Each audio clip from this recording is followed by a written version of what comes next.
Chicken, అన్నం, పప్పు, curries అన్నీ అయిపోయినాయి నన్ను. అవునా? కర్రీ చూపి. ఎగ్ వేస్తున్నాయి ఈరోజు దీంట్లో. ఎగ్గా? దోశలో ఎగ్ దోశ.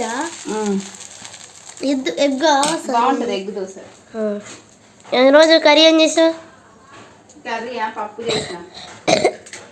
ఏం పప్పు?